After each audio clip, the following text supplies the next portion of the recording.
Hello everyone, আজকে আমি আপনাদেরকে জানাবো ফার্স্ট টাইম যারা প্লেনে ফ্লাই করবেন তাদের কোন কোন স্টেপের মধ্য দিয়ে যেতে হবে। ফার্স্ট স্টেপটি হচ্ছে গেট এন্ট্রি সিকিউরিটি।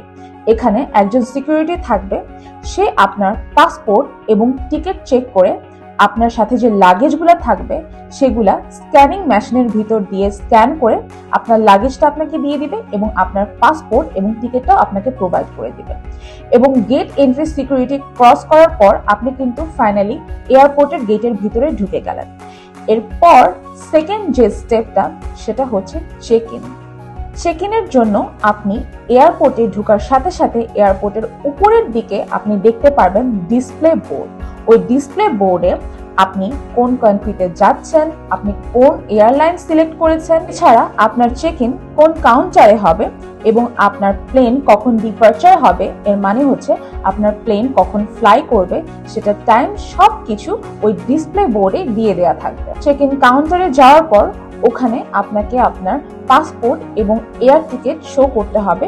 এরপর আপনার সাথে যে লাগেজ থাকবে সেই লাগেজটা আপনার দিয়ে দিতে হবে।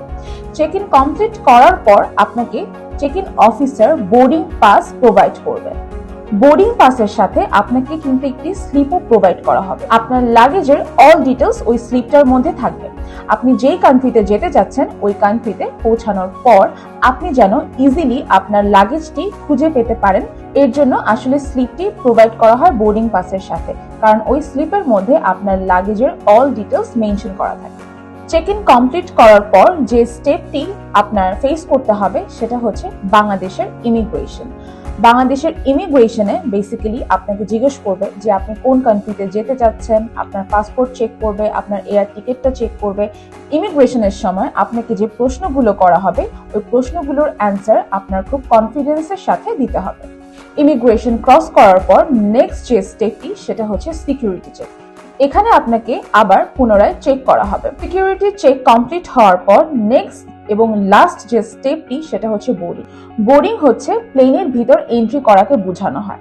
তো ফাইনালি বোর্ডিং এর মাধ্যমে আপনি কিন্তু প্লেনের ভিতর এন্ট্রি নিয়ে নিলেন এবং এই সাথে শেষ হলো প্লেনে এন্ট্রি করার স্টেপগুলো।